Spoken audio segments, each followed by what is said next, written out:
o estúdio? Ainda? Não. Como assim? É por conta que já voltou para os estúdios ou não? Não voltou ainda? Não, eu estou gravando só remoto. Deixa eu aumentar aqui que você está falando baixo. Ah, tá. Agora tá de boa? Tá de boa. Estou te ouvindo. Ah, beleza. Porque eu saí de São Paulo, né? Eu estou morando em Santos. Ah, tá. Eu saí de lá porque assim que começou a pandemia, eu saí de lá. E aí eu tenho um apartamento aqui em Santos, né? Não sei se você conhece Santos, não. Cara, ainda não fui, mano. Queria muito ir. Tá. É uma cidade de praia, né? Porque, Uhum. na verdade, eu nasci em Santos, fui criado em Santos, Ah, tá. e aqui não tem chance para você fazer teatro profissional, nada disso. Então, com isso, eu fui embora para São Paulo. Eu tinha mais ou menos uns 20 anos. A gente já está na entrevista? Você já está gravando? Não. Não, assim, eu tô gravando, mas essa parte eu corto. A gente só tá conversando mesmo. Não, porque isso aí faz parte, né, de todo Faz parte, pô. de todo Claro, um claro. histórico. Então, e eu morava em Santos, fiz teatro amador aqui, né, durante uns 6, 7 anos. Eu comecei com 15 anos fazendo teatro. A dublagem, para mim, foi uma coisa que apareceu muitos anos depois.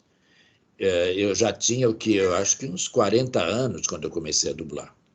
Ah, E eu tá. comecei teatro com 15 anos. Então, eu era da turma do Plínio Marcos, Neila Torraca, Sofredini, Jandira Martini. Ou seja, eu era de uma geração lá de 63, 64, de teatro amador aqui. E aqui sempre foi sempre teve muita gente que fazia teatro amador, né? E depois ia embora. E aí não tinha chance de fazer profissional aqui, só amador. E eu queria fazer isso como profissão, né? Eu adoro ser ator. E então aí eu fui para São Paulo e comecei toda uma carreira de teatro. Eu fiquei anos fazendo teatro. Ah, Então tá. fiz espetáculos incríveis, ganhei prêmio como ator. Então eu trabalhei com Ademar Guerra, com Flávio Rangel, Antunes Filho. Fiz espetáculo com a Cacilda Becker, Valmor Chagas, Paulo Outram. Um dos últimos espetáculos que eu fiz foi o Amadeus, que eu fazia o Mozart, o próprio Amadeus, né? Junto com o Raul Cortez, no Teatro Maria da Costa. Então eu tenho uma carreira forte de teatro. Só que o teatro teve uma hora que deu uma desbundada, né?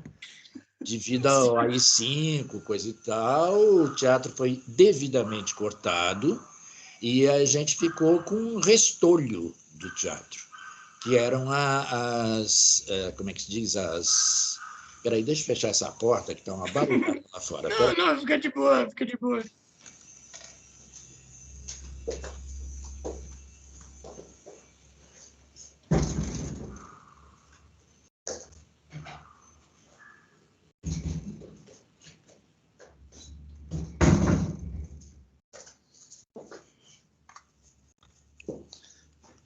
Acontece que eu moro num bairro onde só tem prédios. Ah, eu sei como é que é. Eu morava em Santa Eu moro Catarina perto da também, praia, então eu sei moro a como é que uma é. quadra da praia. E toda a parte da praia em Santos, ela é feita de prédios, né? O tempo todo. Então, isto aqui é uma ilha de prédios. Essa barra aqui é uma ilha de prédios. Quando você entra na cidade, você vai mais para trás da cidade, aí sim, tem casas e coisa e tal. Mas essa barra aqui da praia é só prédios. Eu Então, sei quando como um é. acaba de fazer uma reforma, o outro começa. Né? Cara, Quando não tem 2, 3 juntos fazendo reforma. Então, cara, tanto que eu gravo das 5 da tarde às 10 da noite. tá, O que eu eu tenho que entendo. gravar agora é uma refação só, são 2 coisinhas que eu tenho que gravar agora. Ah, tá. Por isso que eu consigo fazer, porque é uma coisa ou outra. Ó, você vê Ah, agora tá. no intervalo sem barulho. Sim, sim. Nesses intervalinhos eu faço as reduções. Cara, eu te entendo perfeitamente, pô. Eu morava em Santa Catarina, né? Balneário Camboriú é só prédio que tem lá, né? Não sei se tu conhece. Pois é, isso dá problema de barulho, né? Cara, e é horrível, mano. Por conta que reforma demora muito. Aqui no Mas Brasil, sempre então. são grandes reformas. Às vezes são reformas pequenas, de banheiro, ou alguém que precisa de tirar uma torneira e pôr outra, mas tudo isso causa barulho, né? Com certeza. E, Então, cara, isso é um problema. e uma coisa que tu falou, eu achei bem interessante, que eu gostaria de perguntar. Primeiramente, deixa eu só apresentar aqui, por conta que, né, para a gente iniciar de Tá verdade a bom. conversa, deixa eu só apresentar. Beleza. Opa aí, pessoal, bem-vindos em Fitas Podcast. Meu nome é Lourenço Fresato, hoje estamos aqui com o Carlinhos Silveira. Carlinhos, se apresenta para o pessoal, fala o que você faz e quem que você é. Oi, eu sou Carlinhos Silveira, dublador. Basicamente sou ator, né? Porque para você ser dublador, você necessariamente tem que ser ator. Porque se Sim. você não for ator, você tem que ter o registro de DRT, que é o registro no Ministério do Trabalho e tudo mais, né? Então, eu basicamente sou um ator.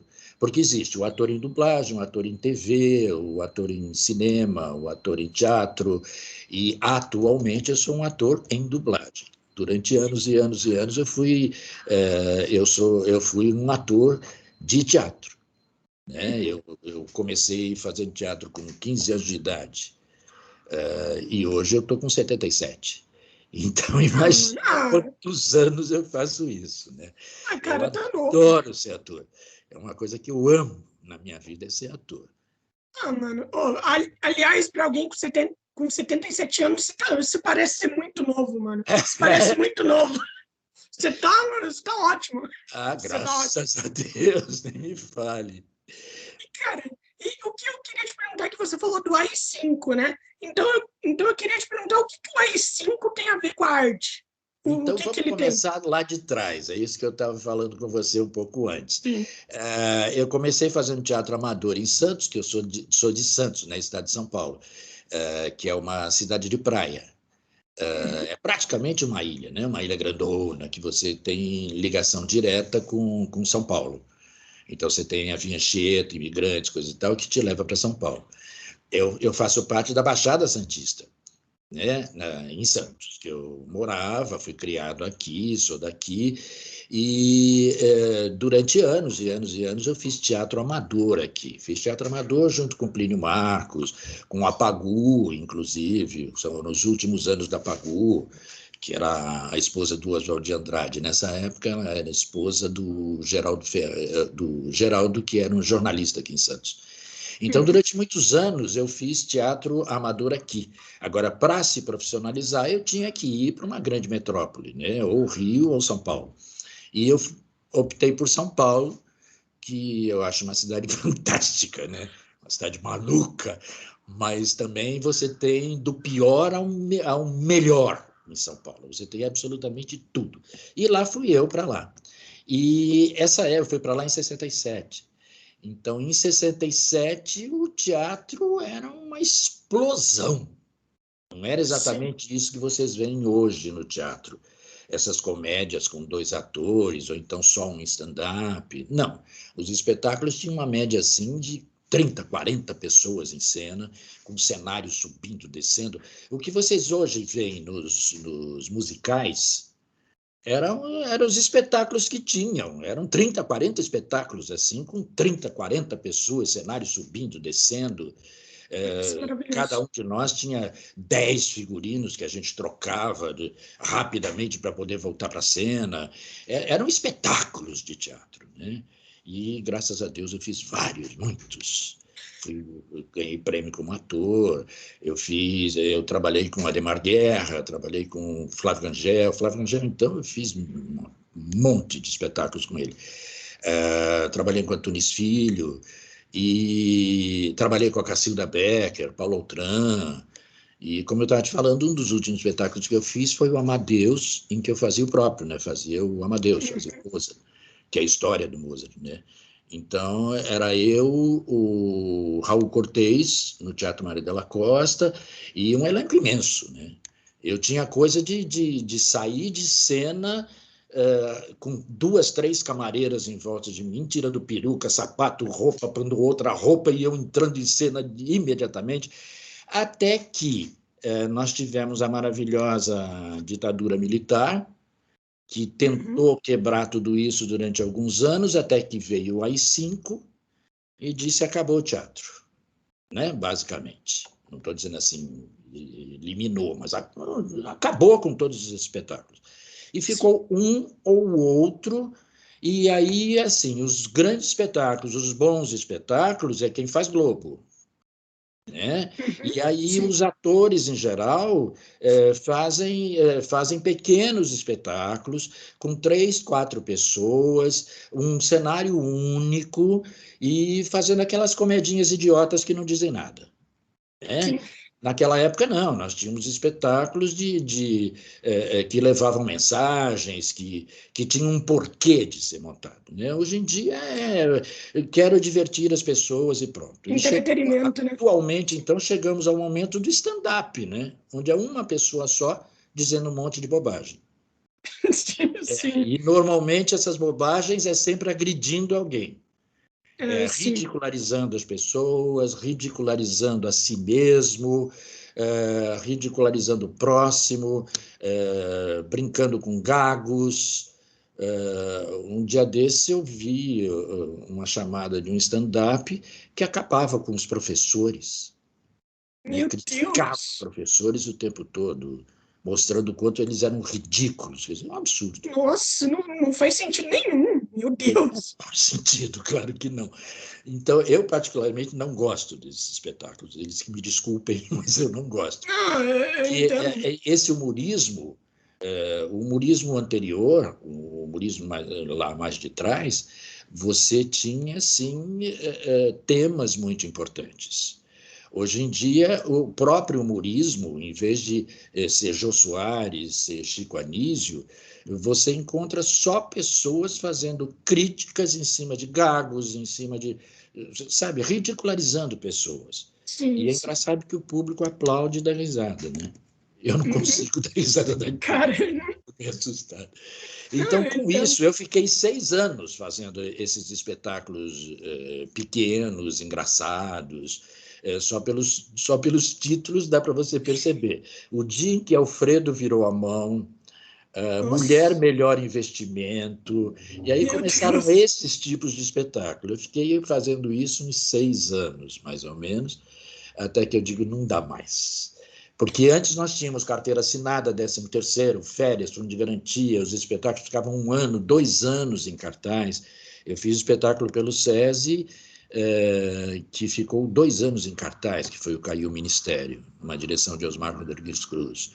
E tudo com carteira assinada, 13º, férias, fundo de garantia. E depois começou assim, não tem dinheiro para isso, então vamos fazer uma cooperativa, que é assim, todo mundo participa, todo mundo põe dinheiro e o que der na bilheteria, a gente racha.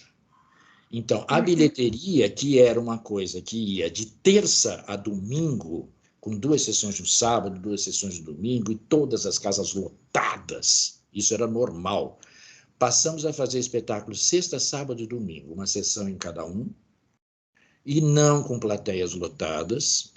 Aí essa cooperativa virou coisa nenhuma, então não dava bilheteria. E eu com 2 filhos. Nossa, meu Eu me Deus. separei e fiquei com os 2 filhos na mão. Quem ficou com as crianças Sim, fui eu, não foi nem ela. Então, eu fiquei cuidando das crianças e tinha que também. ter dinheiro na mão. Não tinha outra saída. E Cara, aí, o Ézio Ramos, que fazia teatro comigo na época, ele disse, não, Carlinhos, você tem que vir para dublagem, você tem que... Eu não quero fazer dublagem, porque eu não queria mesmo, né? Eu queria continuar no teatro. Eu fiz televisão, mas fiz pouca televisão, não gosto do processo da televisão. tá. Então, eu fiz durante uns 3, 4 anos aí televisão, mas eu nunca me entendi muito com Mas, televisão. mas por quê? Por que que você não gosta? Por conta das inúmeras câmeras e do Não urgencialismo? sei, o ambiente eu não curto, a forma de fazer também não. E Uhum. também é aquela coisa de pressa. Você tem Sim. não sei quantas cenas para você gravar rapidamente, você decora, se vira, dá um jeito. É uma loucura. É uma loucura total. E eu sempre gostei de fazer teatro, que é uma coisa pensada. Eu sou meio chato nisso. Não, É uma não, coisa pensada, estudada. Para você dizer uma fala, você lê 5 livros, é uma coisa assim. É, eu entendo. Eu acho que eu também ia querer isso do que uma coisa urgente como na TV. Pô, por conta pois que é, o teatro tem todo o simbolismo que você também coloca na cena, com sim, o seu jeito, né, e tudo mais. Tem tudo uma coisa onde até o improviso também ajuda muito.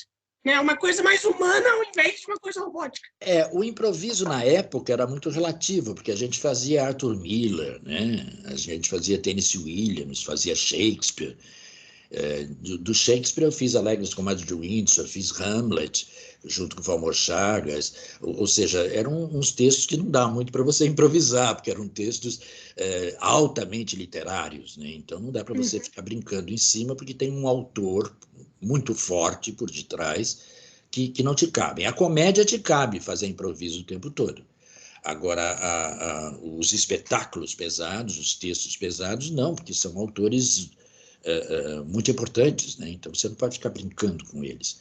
E voltando lá, aí o Ézio começou a me dizer, não, vem para cá, e no final das contas eu vi que não tinha muita solução mesmo.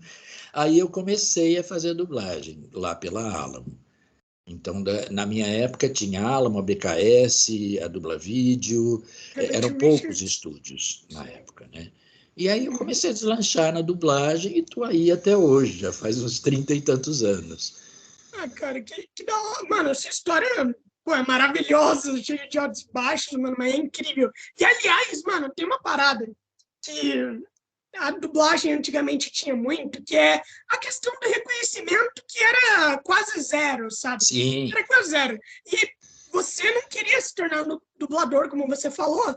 Então, como que você se sentia com isso? Você lá, fazendo personagens maravilhosos, até personagens clássicos, né, que se tornaram clássicos e tal, e não tendo ali o reconhecimento, não tendo nem o nome direito, sabe? Como que era para você essa coisa de ninguém saber quem você é? Como que era isso? E todo mundo conhecia a sua voz, mas não sabia quem que era a pessoa por trás. Como que era isso para você? Olha, para ser sincero, eu nunca tive esse tipo de crise. Quero ser conhecido, quero ser... Sim, nunca sim. tive isso. Eu sempre gostei de ser ator, de estar no palco, de estar realizando trabalhos.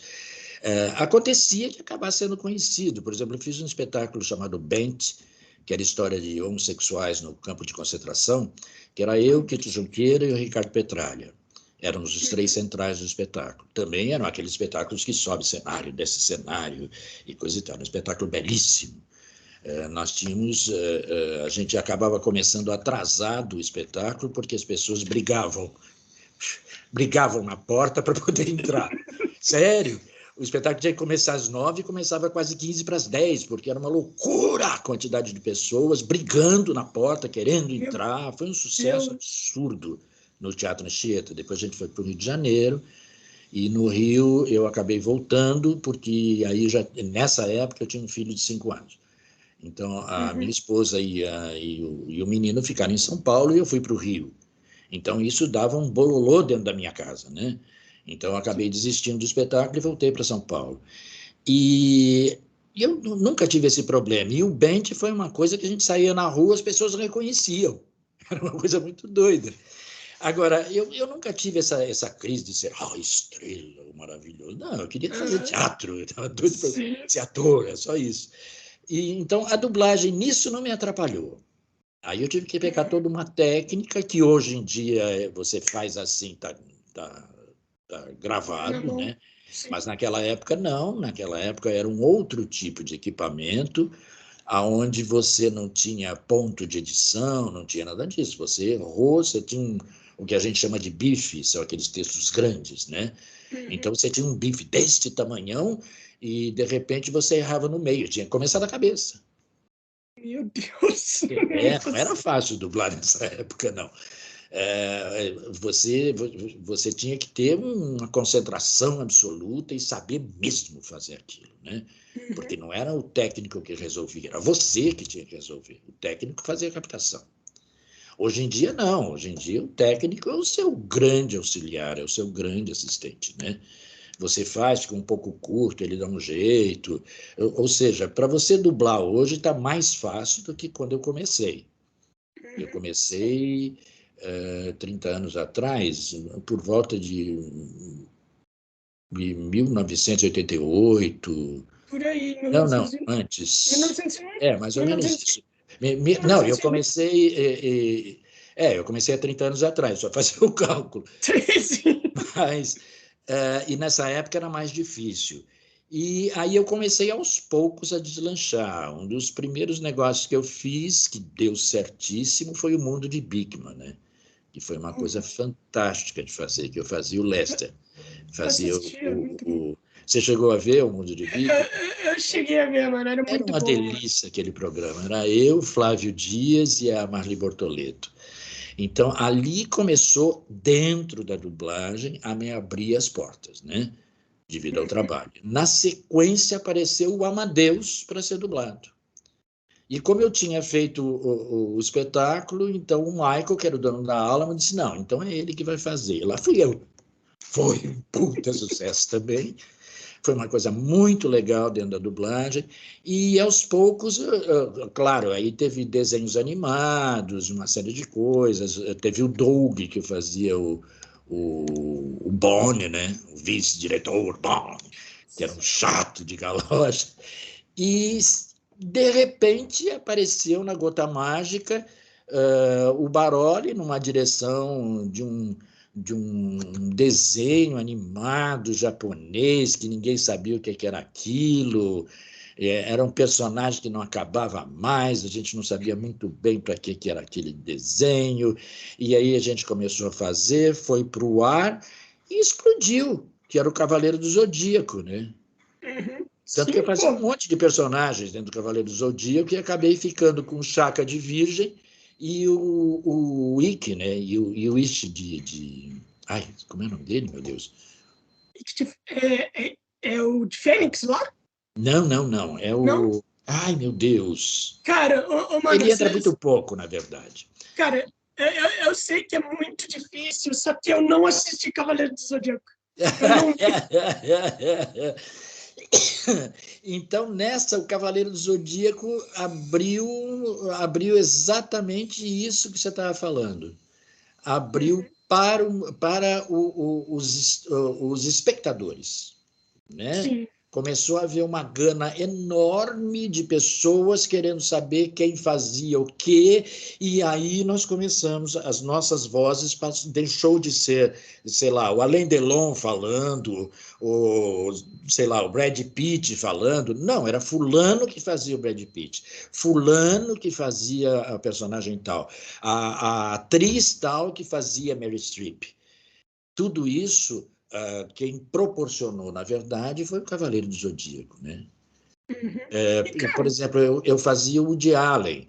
No Rio de ah, Janeiro é o Elcio Romar que faz, e aqui em São Paulo sou eu que faço o Woody Allen.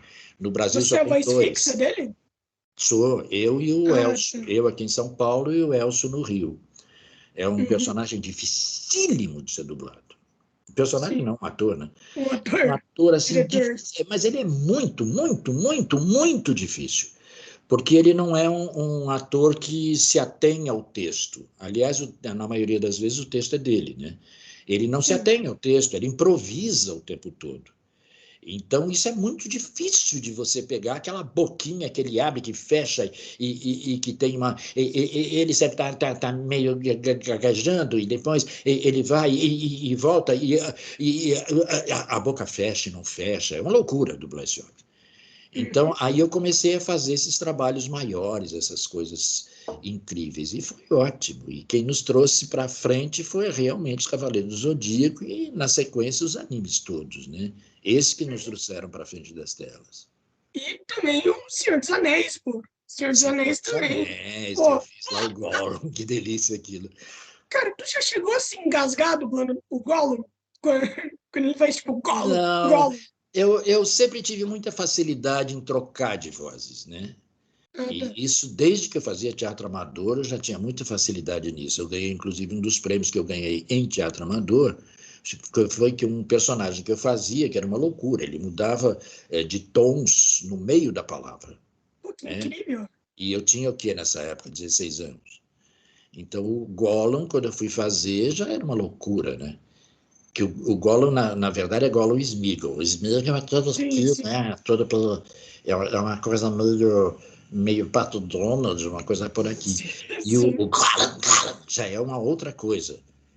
Ah, Ele tá. fala tudo assim, ele erra o português, nós temos que fazer isso, Gollum, Sim. Gollum. Então, é um outro tipo de voz. Então, eu tenho muita facilidade em entrar e sair de vozes. Até hoje eu faço um monte de vozes por aí, né? E tem um personagem, por exemplo, no... Ai, meu Deus do céu, como é que é? One Piece. Pô, eu sou muito fã de Eu One Piece. faço o Zef, né? Que é aquele primeirão dele lá, que Sim. caminha ele. Do Arco do Depois o Sangue. Zef foi embora, coisa e tal.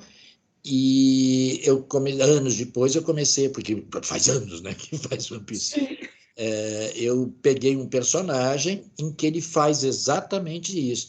Ele está falando aqui, ele vai lá para cima, ele volta e vem, e ele o tempo todo, ele vai e volta, ele vai lá para baixo, vai lá para cima. Ao mesmo tempo, ele faz isso dentro das palavras. Então, isso para mim não é problema, eu tenho muita facilidade em fazer esse tipo de brincadeira. Cara, e aliás, quando você pegou One Piece, a gente sabe que tem duas versões, né? Tem duas versões de One Piece. Eu queria te perguntar, mas você pegou sua versão de agora ou você também pegou aquela versão da 4Kids que tinha antes? Tinha Não, duas eu versões. peguei essa direção do Glauco, que é feita pela Tá. Unitube. A do Glauco. Aliás, Glauco, um diretor Nossa, incrível, incrível. Realmente incrível. maravilhoso. Eu vi o Glauco começando, que já estava na área fazia tempo, né? Sim. Quando o Glauco entrou, já estava dirigindo, porque eu dirigi durante muitos anos dublagem, né? Eu fiquei um tempão dirigindo dublagem. Atualmente não quero mais, que é uma responsabilidade muito alta. Porque para você dirigir é uma coisa muito maluca, porque você entra no estúdio às 8h30 da manhã, sai às 10 horas da noite, vai para casa para escalar o próximo filme. Olha a loucura. Cara, é Então uma você loucura. para de trabalhar 24 horas por dia. Chega no final de semana, então, é sábado e domingo que você não trabalha no estúdio, você fica escalando pessoas, vendo filmes e escalando pessoas. Então você imagina isso, você com 2 filhos para criar Não dá. e fazendo essa loucura toda. Era uma Cara, loucura mesmo. Eu tive 4 estresses, fui parar em hospital. Ou seja, é muita coisa. Aí chegou um ponto que eu disse, não, pelo amor de Deus, só quero dublar. E atualmente eu não faço mais isso. Eu vi o Glauco começando. Quando vi o Glauco começando, eu disse, gente, esse menino vai deslanchar, tenho certeza absoluta. Eu ainda falei isso para ele. Assim, tenho certeza absoluta que você vai explodir. Explodiu, né? Ele é muito bom ator e é um diretor de uma responsabilidade incrível. Ele é muito bom. pô, mano, ele é maravilhoso. E, cara, você começou na dublagem, né? Como você falou, lá quase perto dos anos 90, né? Lá por Uhum. 88, 87. Você pegou a época onde os dubladores, eles ainda dublavam dentro da cabine? Todos juntos? Ou não? Sim, sim. E como que era? Como que era? Por conta que eu sei que se você errava, todo mundo tinha que recomeçar desde o começo. E para você que era um novato nessa área, como que era para você, mano? Como que era? Porque, na verdade, quando você. Quando eu comecei, a coisa era bem diferente, né? Não Tá. tinham tantos dubladores e não tinham tantos estúdios e não tinha tanto trabalho como tem hoje. Porque quando eu entrei, só tinham as TVs comuns. Tá, Mais sim, as tarde TV é de que tubo. vieram as TVs a cabo, os streams e tudo mais. Então, aí começou a ter um montante muito grande de filmes e séries e coisa e tal. E aí começou o elenco a ficar maior, mas ao mesmo tempo começou cada um dublar sozinho. Agora, quando a gente começava, lá naquela época, você fazia os papéis pequenininhos e fazia o que a gente chama de vozerio.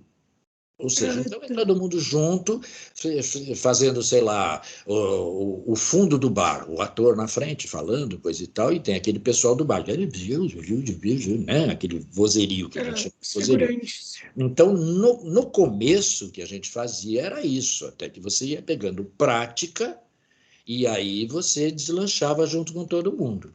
Eu me lembro de uma das vezes, na época da Sigma, que era um dos estúdios que existia na época, eu fazia um cara completamente maluco, não me lembro o nome da série, era um cara completamente maluco, com bifes enormes, e tinha um ator que ele fica mexendo a cara a noite inteira, e quando chegava de manhã no estúdio, ele ainda estava meio assim, ele errava todas. Ele só tinha uma coisa, depois dos bifes acontecendo, ele falou assim, sim, senhor. E ele errava esse sim, senhor. Meu Nossa, e eu Deus, tinha que cara. voltar tudo aquilo. Era uma loucura, sério. E isso acontecia, você errava no meio, todo mundo tinha que votar, não tinha jeito. Era isso mesmo que acontecia. Meu Mas Deus. aos poucos começou essa coisa de ter mais pistas, né? Porque a gente tinha 3 pistas. Então, 2 que você podia gravar e uma que era ME, que é efeitos, né? Música e efeitos. Ah, tá.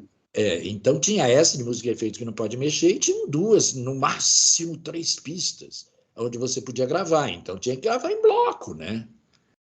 Eu me lembro de coisas assim. O ator central ficava no estúdio, entrava às 8h30 da manhã, saía às 10, e junto com ele fazia a cena que ele tinha com 2 meninas. Depois vinha, ele fazia a cena junto com mais 3. Aí ele fica, ou seja, ele passava o dia inteiro e as pessoas iam juntando com ele, montando as cenas todas para depois ser mixado. Então era nessa base, era uma loucura. Mano, coitado do cara que configurava o áudio, que editava o áudio, Nossa, coitado dele, mano. até hoje, coitado do Ah, mixador, coitado não, dele. não, não. Sim, até hoje. E hoje Só em dia, que, então, com o remoto, coitado do mixador, mano, porque cara, não foi padronizado, na verdade, assim, todos têm que ter um microfone X, todos têm que ter um áudio X, não. nossa, Cada um tem o seu áudio e o seu estúdio. Claro que muitos não pegaram uma qualidade melhor. E outros, como eu comprei um microfone super incrível, eu tenho um estúdio super legal, que não entra nenhum som, então a minha equalização não é tão difícil. Mas mesmo assim, é uma pessoa num estúdio dentro de uma cidade, a outra num outro estúdio dentro de outra cidade. Eu estou com uma minissérie na Netflix, que é o Borboletas Negras. É uma série francesa. Basicamente sou eu e o Alfredo Rolo. O Alfredo Rolo mora em Portugal e eu moro em meu Santos. Deus. Sim, sim. Então você imagina isso que foi gravado com ele lá em Portugal e comigo aqui em Santos. Obviamente deve dar uma diferença de áudio muito grande. E o coitado do mixador é que tem que se virar para equalizar isso e ficar assim. Se você vê isso na Netflix, é perfeito. Você não percebe. Realmente você não percebe. Parece que foi tudo gravado num estúdio só. Cara, eu sempre me perguntei, tipo assim, você não acha que é muito mais simples quando é todo mundo junto no mixador para ele conseguir fazer as coisas dele do que pegar áudios diferentes? Já que o áudio está tudo ali, né? Tá tudo junto, todo mundo junto ali, o áudio está misturado. E ao invés dele pegar os áudios separadamente, você não acha que é muito mais simples para ele? Não, eu te diria que não, porque nos áudios com todo mundo junto, por exemplo, eu fiz um dos filmes do Woody Allen, Marido e Suas Esposas, uma coisa, não me lembro o nome do filme, eu fiz um monte do Woody Allen, né? Nem me lembro mais.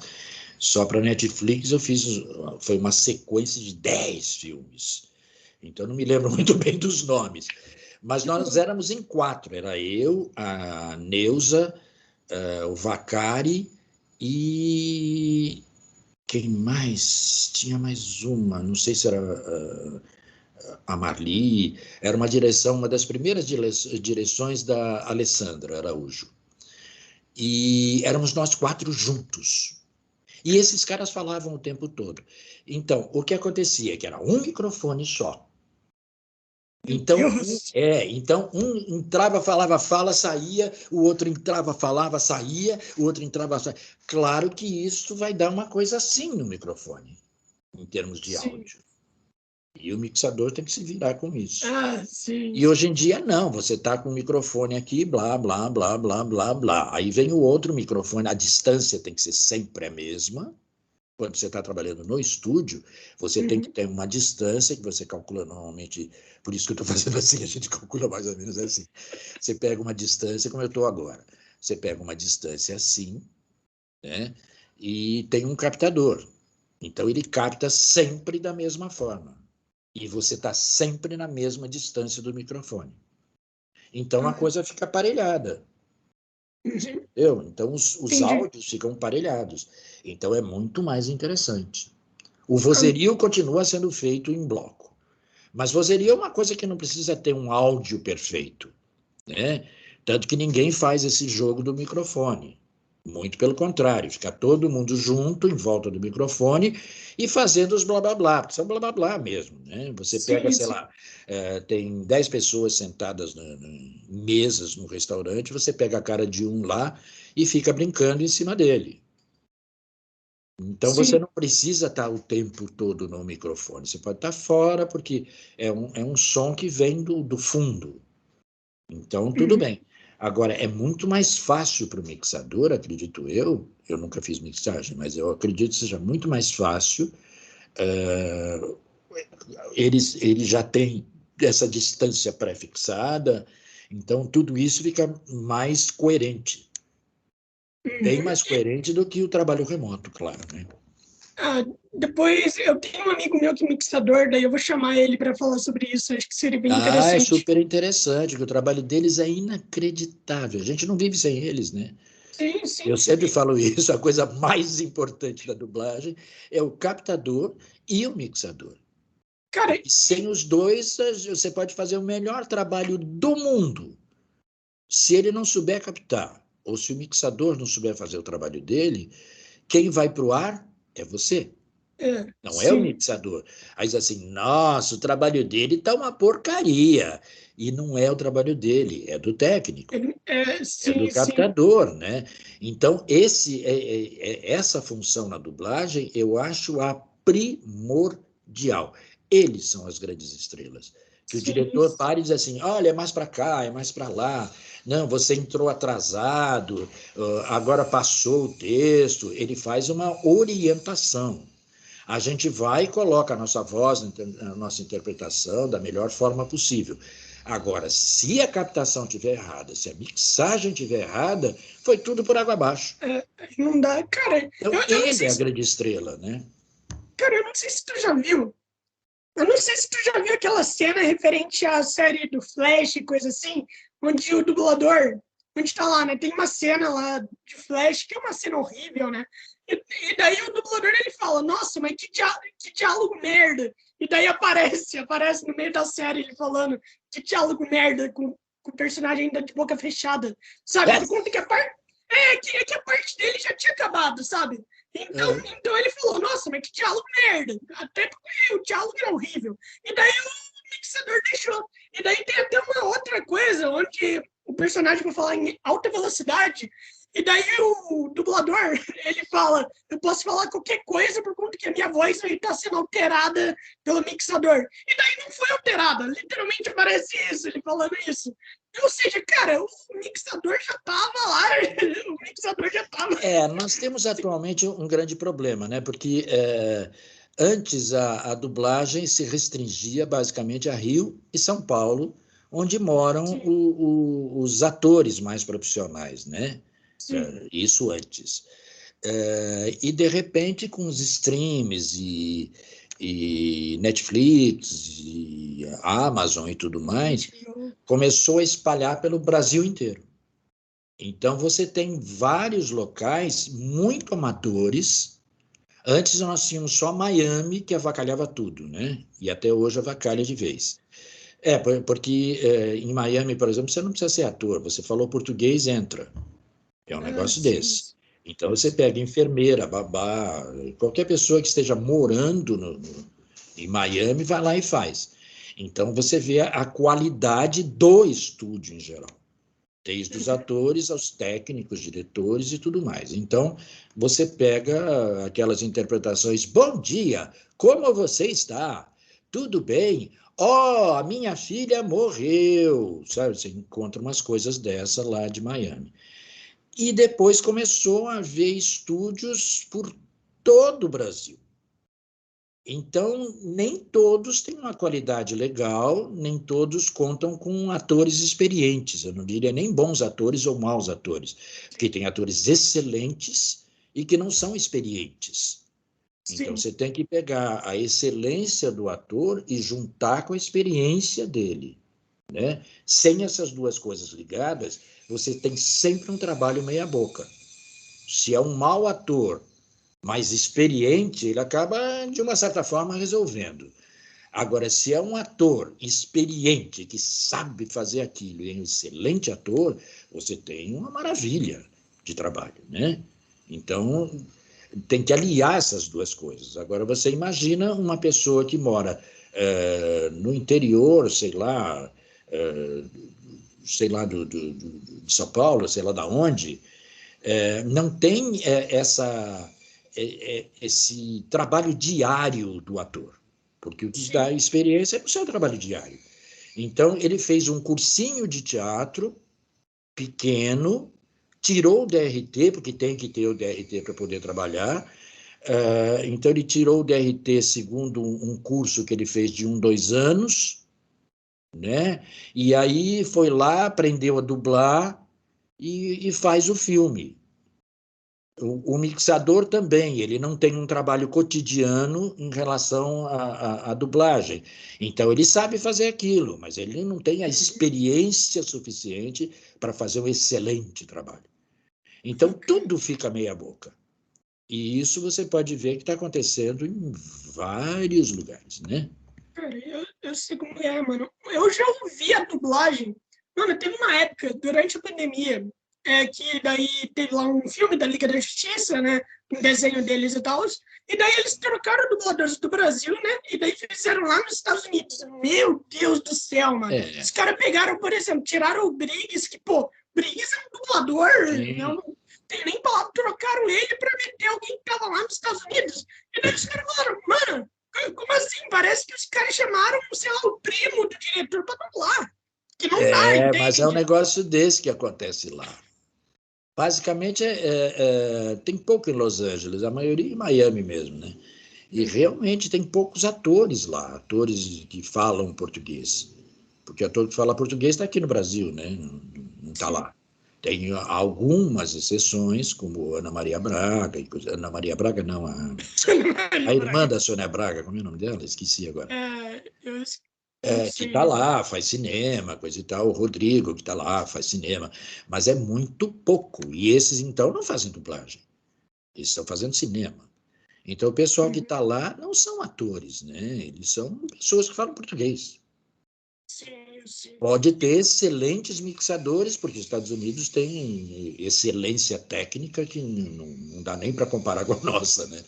A excelência técnica deles é um absurdo. Né? O cinema, basicamente, está na mão deles. Mas você não tem os atores experientes que te causam um bom trabalho. Então, isso acontece muito. E essa coisa de estar dublando em todos os interiores do Brasil é realmente complicado, porque aí a qualidade cai muito. Só que fica assim, os dubladores, nunca se diz dubladores da onde, né? Os dubladores, o trabalho da dublagem está ficando no XYZ, mas não é exatamente o trabalho da dublagem. São esses nichos que, pum, derruba tudo. Cara, uma pergunta, por exemplo, você, desculpa a expressão, mas você é um macaco velho da dublagem, né, e coisa assim. Então, daí eu queria te fazer uma pergunta, o que você acha sobre a dublagem remota? Por conta que, pô, você já tá aí desde 80 e pouco, e a gente sabe que sempre teve preconceito com dublagem remota, né? A gente sempre sabe, tipo assim, pô, os caras, sei lá, eles quiseram inserir dublagem remota, só que daí eles falavam, não, pô, dublagem remota aqui no Brasil não faz sentido, sabe? Os caras falavam. Mas daí veio a pandemia, daí eles viram que, pô, dublagem remota funciona e tá aí até hoje. Então eu queria saber o que você acha? Você acha que tem o mesmo efeito que dublagem presencial? Ou o que você pensa sobre isso? Se você quiser falar, claro. Daí varia. Em primeiro lugar, a dublagem remota não foi uma coisa que a gente escolheu, né? Foi uma saída que a gente teve. Porque assim que estourou, em março de 2020, eu estava dentro do estúdio, estava dentro da TV Group, e a Maria Inês, que é a coordenadora geral de lá, olhou para todo mundo e disse assim, o que vocês estão fazendo aqui? Já para casa, todo mundo. Nós estamos começando uma epidemia, vamos embora para casa, ninguém mais pode trabalhar. Pelo menos aqui dentro, ninguém mais pode trabalhar, não pode juntar pessoas dentro de um estúdio. Um estúdio, alguém cuspiu no microfone e pode passar para o outro. Que, claro, você está falando, perdigoto, dali, né? Você tinha, atualmente, não sei porque eu não estou trabalhando mais no presencial, mas você tinha um texto em papel, onde todo mundo manuseava esse texto, marcava o texto. Sim, Né? O meu personagem é o Orson, então eu vou lá, marco o Orson em todo o texto. Aí ele tem uma pausa, eu faço as marcas de pausa, faço as marcas, não sei do, ou seja, todo mundo manuseia, põe a mão. Fora que você fala em cima daquele texto, então perdigoto que não acaba mais. Então, dentro de uma epidemia, você imagina que isso é uma catástrofe, né? sim, Então, com nós certeza. passamos a ir para casa, mas aí ficou todo mundo sem trabalho. E os filmes tinham que continuar, principalmente dentro de uma epidemia onde as pessoas estavam todas em casa, não podiam sair para a rua. Então, o que acontecia? Ligava a televisão. E iam embora para os streams e coisa e tal. Então, tinha que ter material para esse pessoal continuar assistindo. Só que a gente não conseguia fazer. E aí começamos as primeiras experiências do remoto, que foram, no começo, obviamente, catastróficas, né?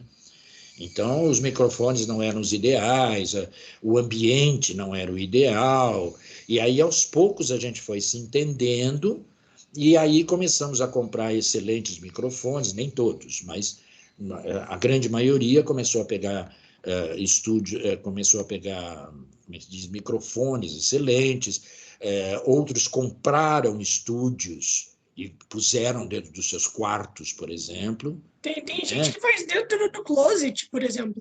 Isso. E aí, Fica não, maravilhoso. essas foram as primeiras experiências que realmente não deram certo. Ou seja, você abre o armário, nas portas você põe o edredom, né? Sim. Atrás você põe uns negócios cheios de edredom, isso não deu certo. Meu Isso Deus, ficou mano. uma catástrofe. Cara, e ainda você morre com calor também, né? Você vai ficar dublando. Tipo, Ah, sim. Então, isso aí, por exemplo, foi aquele começo que eu te falei que foi catastrófico. sim. Mas aí a gente foi acertando. E depois tinham pessoas que se entendiam e outros não com a técnica. Sim. Nós temos dubladores excelentes assim, eu não sei mexer com esse troço. Se eu faço uma coisa, eu não sei fazer outra, porque, queira ou não, a gente tem que fazer a parte técnica, né? A captação é de lá. Mas a parte técnica é sua, ligar microfone, ligar computador, entrar dentro dos sites para poder. Ou seja, tem todo um processo que não tem nada a ver com a dublagem, que é um processo técnico, né? É um processo de informática. Então, muitos não se entenderam, principalmente o pessoal da minha faixa. Aí esses, então, se perderam, legal. Eu Mas consegui me você. entender fácil. Primeiro, porque eu tenho Tá. um filho que fez IAV, que é um Sim. curso que é um curso da parte técnica do cinema, né? Então Então, ele me ajuda. montou o estúdio, me passou todo o processo e eu passei a trabalhar. Tanto que eu não sei como é que... Eu vejo pelo resultado dos filmes que é perfeito. E o pessoal diz, não, seu estúdio é excelente, ele funciona, você sabe mexer com isso. Então, até hoje, faz 2 anos e meio, que eu gravo pelo remoto. E morando em Santos, eu tenho praticamente 2 horas para chegar em São Paulo.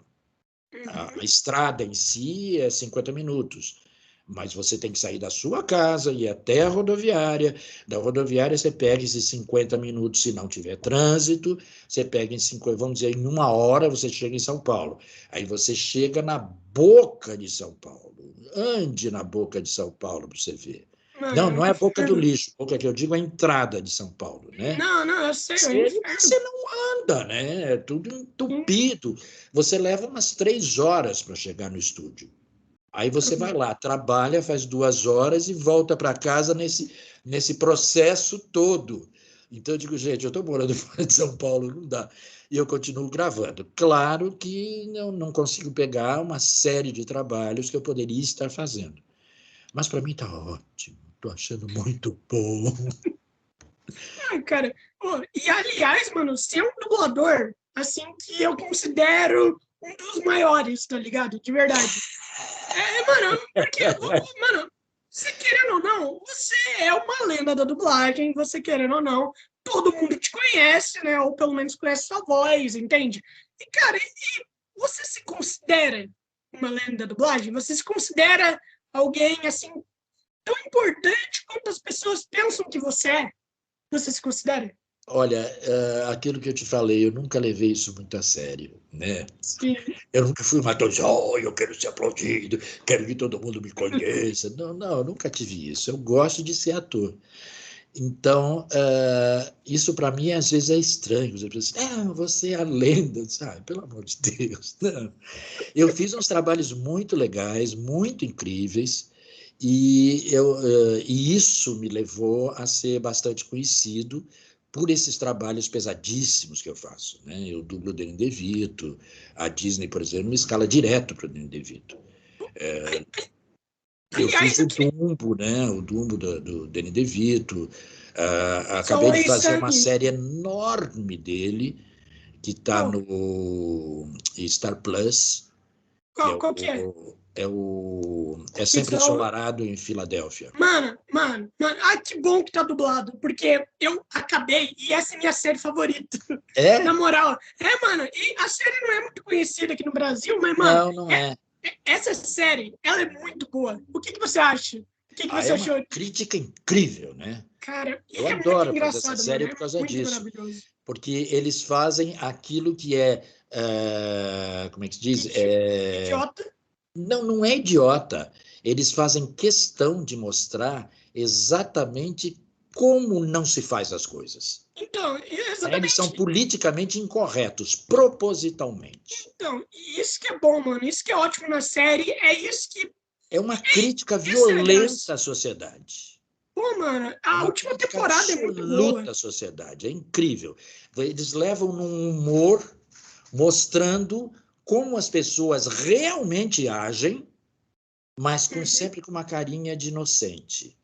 Mas as pessoas são muito incorretas, né? Se você parar para Sim, pensar, o nosso dia a dia está cheio de gente incorreta e puta, atitudes demais. incorretas. É só ver a nossa política brasileira, né? Pô, Nos ah, últimos mano, 4 anos, e se você sim, pega lá atrás também, a corrupção. E a sempre corrupção de esteve. fulanos e beltranos, a corrupção Rui Barbosa, no início do século, em 1900, já falava da corrupção na política. Né? Sim, sim. O JK, para poder criar Brasília, eu me lembro do meu tio que passou fome porque era aposentado e o dinheiro não entrava, Meu porque ele Deus, cara. desviava o dinheiro inteiro para Brasília, que foi uma cidade que não precisava acontecer. Ele matou uma cidade chamada Rio de Janeiro, que era fantástica. Quando tinha 9 anos, eu morei no Rio. Meus pais foram para lá, coisa e tal, e eu morei. Era fantástico. O Rio de Janeiro é uma coisa absolutamente incrível. Era uma cidade maravilhosa, era realmente a cidade maravilhosa. Com a retirada da capital federal, deu no que deu. Olha como é que estamos no Rio de Janeiro. E aí, Brasília, não sei se você conhece Brasília, é uma coisa inóspita, né? Eu tive algumas Eu. vezes em Brasília por causa de eventos, de animes e coisa e tal. Ah, tá. É um horror a cidade, é um horror, é inabitável. Então, para que aquela porcaria? Para que, como é que se diz, seja mais seguro, não tenhamos ataques. Que isso? Que ataque? Nós estamos na época dos piratas, que a coisa vem pelo mar. Sim, sim. Né? As coisas é mandadas da minha casa lá para Londres. Eu não preciso ir Sim. a Londres para soltar uma bomba em cima deles. Eu posso, da minha casa, apertar 3 botões e ataco Londres. Então, né, tirar a capital federal do Rio de Janeiro e colocar em Brasília por segurança ou não, Não, é a mesma não, coisa. Então, a não, corrupção é muito longa, não é de hoje. não. Claro que eles ficam se atacando o tempo todo, dizendo, fulano é corrupto. Não, aquele que é corrupto, no fundo, é todo mundo corrupto. Exatamente. E é isso que ninguém entende, né, mano? Dá uma raiva, né? Ninguém entende isso. E, mano, e você, por exemplo, que tem 77 anos, cara, você sabe muito mais do que a maioria das pessoas desse país que estão brincando por Eu aí. estava vivo, eu já estava vivo quando Getúlio Vargas meteu uma bala na cabeça, só para você imaginar. Nossa. Né? Em 54, eu sou de 45. Nessa época, inclusive, eu morava no Rio. Ah, Ele tem deu ideia um da minha tiro avó. na cabeça. Eu soube, eu presenciei, quer dizer, eu estava na época em que a Marilyn Monroe morreu, ou seja, Meu já passei por um Deus. monte de coisa e vi um monte de coisa, né? Eu tinha Isso. 19 anos em 64, quando estourou a ditadura militar. Então, eu venho presenciando tudo isso desde criança. E está na cara, o problema da política nacional não é de hoje. Esse Uhum. negócio é longo. Quer dizer, temos Sim. umas aberrações tipo Bolsonaro, né? Que aí já é muito demais. Não Ai, sei qual é a sua sim, opinião, mas eu exagerou muito. particularmente acho que é muito demais tudo Não, que ele fez eu e deixou de concordo. fazer, né? Sim, Agora a gente sim. está vendo o escândalo das joias, né? Ah, cara, o Bolsonaro, na verdade, não fez nada. Tipo, eu não faço ideia do que ele fez. Eu só me. Fez, ele A- destruiu o Brasil, não, não, isso sim, acabou com os mas coisa boa, índios. sabe? Coisa positiva. A Ah, única coisa, positivo tá difícil. sei lá, mano, tipo, a única coisa assim que eu me lembro dele, sem ser as coisas negativas, foi ele tentando dar a vacina lá no avestruz e o avestruz picando ele. Essa história da vacina e esses remedinhos que ele virou, como é que se diz, virou agente comercial, ridículo. O que Mano, é um tudo aquilo? absurdo. Ou seja, ele fez muita coisa, ele Não, mas. destruiu, né? Isso ele É, fez, ele conseguiu fazer, as, ele e os filhinhos sim. dele. Mas é isso que eu te digo. Então, sei lá, a gente começou esse papo por quê? Porque a gente já desviou Cara, tanto. cara, eu não faço ideia, mas é isso que é bom, pô, é isso que é bom. A gente tá lá conversando, daí do nada a gente toca nesse assunto. Aliás, cara, eu queria te perguntar, como que foi, assim, a relação da arte para a arte reviver após a ditadura militar, né? A gente sabe que muita coisa na ditadura militar não podia ser falada, né? Sei lá, você não podia fazer o mínimo ataque contra o governo e paradas desse tipo. Então, como que foi após a ditadura militar para eles começarem a voltar a falar do governo, a Aí começar a nós fazer tivemos as diretas já, né? sim, Teve sim. todo o movimento do diretas já. Mas isso não quer dizer que a censura tenha acabado, não, viu? Não, mano, com certeza, Nem hoje um em dia, pouco. mano, hoje em dia Não. a Por censura tá exemplo, demais. na dublagem, nós temos uma série de coisas que não pode ser falada. Tipo, ainda, mas, Ainda. Você não pode ainda, dizer nenhum palavrão. cara, mas tem Eu um fiz monte de... junto com a série lá do De Vito, o Ah, De tá, Vito e a você não filha viu. dele criaram um desenho animado, né? Eu não vi. Esse, então, é politicamente incorreto total, absoluto. Ele faz um demônio, inclusive, né? É É coisa uma do coisa David. figurativa, porque é um casal separado que tem uma filha. A mãe Sim. tem uma visão de vida e o pai tem uma outra visão de vida. Então, me diga uma coisa, dentro da sua entrevista pode dizer palavrões, então tá ótimo. Pode. Então, Eu tô a nome coisa muito, mais nome muito. chique que ele fala é puta que pariu, vai tomar no seu cu, é nessa base. Tá. Então, É tudo que quase ele isso. fala, todos eles assim, se fuder, viu um pau no seu cu, caralho. Sim. Humor americano. Só que veio uma ordem dizendo assim, tire todos os palavrões. Mas isso não faz Isso eu sentido. gravei agora, o ano passado. Isso não faz nem sentido. Tem. Eu disse assim, mas como? A série se baseia em pessoas incorretas. Tipo, não faz Não sentido pode nenhum, tirar cara. nada disso. Ah, não pode, o cliente não quer. E teve que tirar. Meu A Deus do Disney, céu, por mano. exemplo, não pode falar Nossa Senhora, meu Deus, Sim. credo, Disney é assim mesmo. tudo que. Pô, então a censura existe. Você Sim. percebe? Não, sim, mas a Disney é assim mesmo. É que a Disney é aquela parada de querer agradar todo mundo. Só que o problema é que a galera tem que entender que não dá pra agradar todo mundo, entende? Claro Porque, que não. por exemplo, se você quer censurar para agradar todo mundo, quem não gosta da censura não vai ficar feliz. Pois Então, você é. não está agradando ninguém. Eu sou uma pessoa completamente contra a censura, né? Cara, eu também. Completamente contra a censura. Para mim, todas as coisas são válidas porque a gente está vivo. E dentro da Sim. vida da gente, nem todas as coisas são absolutamente corretas. Cara, Né? Então você tem que soltar a sua vida, falar daquilo que você acredita. Por exemplo, com nós não certeza. podemos mais ter nomes como um personagem chamado Margarida, tem que ser Daisy. porque tem um interesse de venda dos produtos no mundo inteiro. Então, nós não podemos ter mais Pepe Legal, Guarda Belo, nada disso. Tem que ser tudo com os nomes americanos. Meu Isso, para mim, Deus, chama-se censura.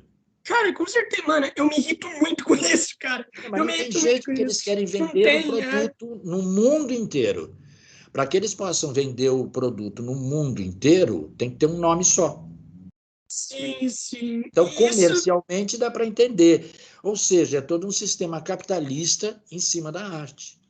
Sim, cara. Uma das coisas no Japão que eu gosto muito é isso. O Japão, ele não tem esse tipo de censura, né? O Japão não é igual aos Estados Unidos. Quando eles querem fazer as coisas dele, daí vem os americanos reclamar, os caras falam, mano, que se dane, aqui é outro continente. Mas a gente continua chamando os personagens pelo nome japonês, viu? Porque também não pode mudar. Sim, isso. Exatamente Isso é bom, desse lado capitalista, do lado comercial. Sim, sim. Então, o capitalismo interfere, sim, na arte. E muito. Agora eu lembrei qual era o assunto lá atrás. O que eu achava da arte, de todas essas coisas. Pois é, o capitalismo interfere na arte. Você não tem o direito de criar, de repente. Diz, não, você pode criar, mas você pode criar até a página 2. Na 3, você precisa pensar se pode ou não. De preferência, substitua as coisas da página 3 para a 2. Então, há uma censura. Você entendeu? Sim. Então, isso existe mesmo. Cara, então, a censura existe. Claro que existe. E o triste é que é daqui para pior. Né? É daqui para pior. Espero que não seja, pelo amor de Deus. Ai, cara. Mano, assim, você tem muita experiência, né, e tal, então me diz, você com toda a sua experiência, o que você acha que vai ser? Você já viu alguma coisa retroceder ao invés de avançar? Não, alguma Pode coisa... ser franco, não, viu? Então, é isso, por conta que você sabe, né? Quando se tem mudanças, é muito difícil os caras voltar atrás. Sabe? Os Eu caras tenho só visto avançam isso cada de vez uma mais. certa forma na dublagem, por exemplo. Sim, Essa coisa que eu te falei. No começo, eram atores que chegavam na dublagem. Por exemplo, na minha geração, os atores que chegaram na dublagem fui eu, Patrícia Scalvi, que tinha 42 filmes nas costas, prêmio em Roterdã como atriz, tinha Guilherme Lopes, Francisco Bretas, Armando Tiraboski, eram todos atores de teatro, atores de cinema, que tinham uma carga como atores muito forte. Hoje em dia você vê aquela coisa que eu te falei, no Brasil inteiro espalhado, aonde as pessoas fazem um curso de 3 meses, 6 meses, quando muito de 2 anos, tiram o seu DRT, nem fazem teatro, nem nada, e oba, quero dublar. Então, claro que isso dá um resultado diferente. Com certeza. Mano. Algumas vezes eu diria, dá resultados incríveis. Mas na grande maioria, você não tem esses resultados incríveis. Você tem um resultado padronizado que não é aqui, é aqui, né? Então, como você diz, as coisas não tendem a melhorar, elas tendem a piorar. Agora, por exemplo, nada contra os fãs, mas tem muitos fãs que estão interessados em dublar, não em ser ator. Sim, sim. E a dublagem precisa de ator, e não de pessoas que queiram dublar. É diferente, porque para você dublar, você tem que interpretar personagens. Sim, a não ser que sejam esses documentários, que é uma coisa dificílima de fazer. As pessoas dizem, não, documentário é simples. É dificílimo, porque quando você pega um personagem dramático dentro de um filme, de uma série, o ator tem uma coerência no pensamento. Então, quando ele fala direto, como a gente está falando agora, conversando, direto. Né? Então, ele diz assim, não, eu te amo. Diz assim, não me ame coisa nenhuma, porque eu amo fulano de tal. Ou seja, tem uma sequência. Agora, quando você pega documentário, ontem, por exemplo, eu peguei um documentário em que um cara teve um AVC. E então, ele quase não mexia a boca E ele tinha uma coisa que ele tropeçava em cada palavra que ele dizia. Porque ele estava falando sobre a Guerra de 45, ele teve muito Sim. problema e ficou todo lesado. Dubla isso para você ver. É Não, difícil. é muito É muito impossível, mais cara. difícil você dublar documentários do que dublar longas e séries. Muito Hum, mais. Cara, é tipo dublar um gago, tá ligado? Gago deve ser uma Nossa parada senhora, é absurda. dificílimo. Eu me lembro quando o Luiz Lafay começou, eu dirigia nessa época. E eu vi que o Sim. Lafay era um ator excelente, né? Um profissional inacreditável. E eu disse assim: esse menino vai dublar pra cacete, tenho certeza. E eu fazia uma série chamada Mike Hammer, e então tinha vários convidados. E o Mike Hammer era um inspetor de polícia, tinha a equipe dele e pegava os bandidos, etc, etc. E eu pegava e punha o Lafay em todos esses bandidos, na sua grande maioria. E era uma série muito difícil. Você falou do gago, eu me lembrei. Eu peguei um gago e pus na mão, e o Lafay estava começando nessa época. E disse assim: vamos dublar isso aí. Fez assim: não, eu não consigo fazer isso. Eu disse: consegue, vamos lá. E aí ele foi aprendendo com esses personagens dificílimos. Uhum. Porque realmente Sim. dublar gago, pessoas neuróticas, porque isso tinha muito naquela série. E eu pegava o Lafay para fazer tudo isso, Meu exatamente Deus. para ele aprender a fazer isso. Porque se Sim, você sim. souber fazer essas coisas mais características, mais difíceis, na hora que você pega um personagem, meu amor, como você está, te amo, é assim, né? Sim, sim, é fácil. E, cara, e Ah, esses personagens são os mais da hora de se fazer, né? São da hora eu demais. gosto, eu É adoro bem fazer. empolgante. Cara, a gente já tá chegando aqui a quase 11h15 já. Uhum. Passou rápido. Então, eu tenho uma última pergunta para te fazer que eu faço para todo mundo e daí a gente acaba por aqui.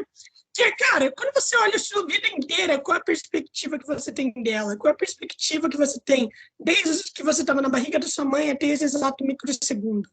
Qual que é a sua visão? É ficar vivo. É estar vivo, que eu não digo estar vivo, ou seja, é ver como é que a vida vai. Eu, Sim, eu eu entendo. acho lindo. Eu estou com 77 anos, né?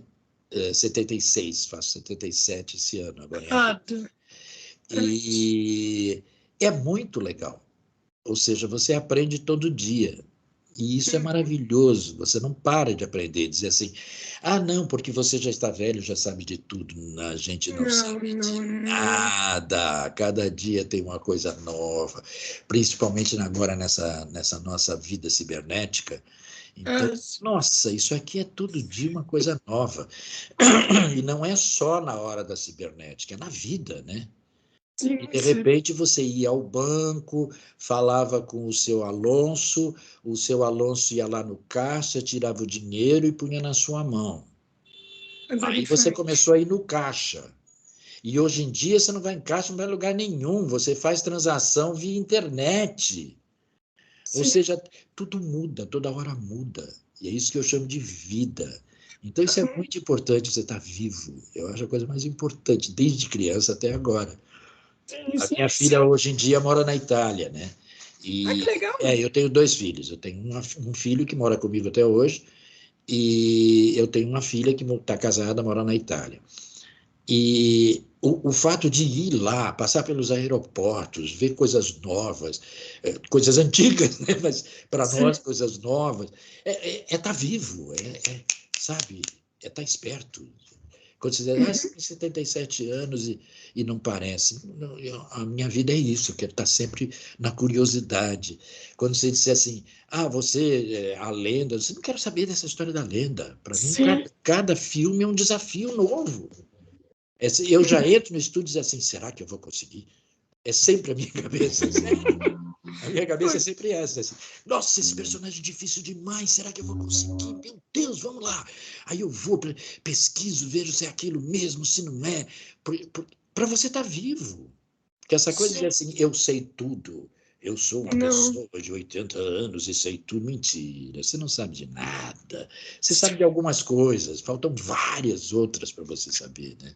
Eu acho que a vida é isso, você está vivo, você está esperto, você está sempre, entre aspas, não é aquela insegurança, ai meu Deus, preciso tomar remédio porque eu estou inseguro. Não, mas é essa insegurança do novo, sabe? De todo dia saber que você vai acordar de manhã e você não sabe como é que você vai dormir. Porque, como é que você faz? Você acordou de manhã, tá, vou tomar meu café da manhã, depois tem um almoço, depois tem não sei o quê, aí eu vou em um local tal, aí quando você diz assim, não, eu estou indo na padaria, aí alguém te telefona e diz assim, olha, eu preciso de você aqui agora, acabou a padaria. Sim. Ou seja, não dá para garantir o futuro. O futuro é uma coisa que de uma hora para outra pode mudar, e você tem que estar pronto para essa mudança. Desde essas coisas mais simples de ir à padaria ou não, até a sua própria vida, né? Diz assim, agora eu estou com falta de ar, o que é que eu faço? Eu, por exemplo, tenho um DPOC, o idiota que fumou durante 30 anos, né? Então, fiquei com um DPOC pesado. Diz assim, então esse remédio funciona? Funciona, eu estou tomando, opa, tá legal. Ih, já não está funcionando mais, preciso procurar outro, pesquisar outro, porque o DPOC te para com o ar mesmo. Por favor, fiquem espertos com cigarro, que foi uma coisa que os Estados Unidos fez na cabeça da gente. Desde o Road Strike, fez tem que fumar, é importante, Greta Garbo com cigarro, eu sou importante porque fumo. Então, Segunda isso Guerra fez uma Mundial também foi. cabeça de uma geração inteira, e isto deu uma doença mundial, né? Sim. Então, por favor, não achem que é importante fumar, porque não é, muito Com pelo certeza contrário. não. Eu Cara, não sou nenhum careta, nada disso. Eu acho que as coisas estão aí, as drogas estão aí. Eu acho que se quiser experimentar, experimenta. Se não quiser, não experimenta. Mas o cigarro foi uma das piores coisas. A bebida foi uma das piores coisas. Eu fui alcoólatra. Eu comecei a beber com 15 anos, com 24 eu dormia na rua. meu Para Deus, sair cara. disso, olha, foi uma batalha. Não, para ser gente grande eu tenho que beber. Não tem que Não beber. tem. Não, você pode fazer isso socialmente, você toma o seu vinho de vez em quando, uma cerveja, mas não é a noite inteira encher a cara de cerveja, não faça isso, pelo amor Eu, de Deus. eu não entendo porque a galera acha isso divertido. Não, não é divertido. Porque Não é no legal. fundo é divertido, mas ao mesmo tempo é destrutivo, e é bom que a Com gente saiba certeza. que é destrutivo. Sim, Eu não sim. sou nenhum careta, eu continuo tomando meu Não, vinho, claro, pô. coisa e tal, mas eu vi o que aconteceu comigo, eu virei alcoólatra, alcoólatra mesmo. Eu tinha um garrafão de cachaça do lado da minha cama. Eu acordava e tomava um gole para poder tirar a ressaca do dia anterior. Deus, Foi uma cara. merda. No fundo, foi uma merda. Para sair disso, você não tem ideia como é que foi. Foi uma Mas bom que parada saiu. muito pesada.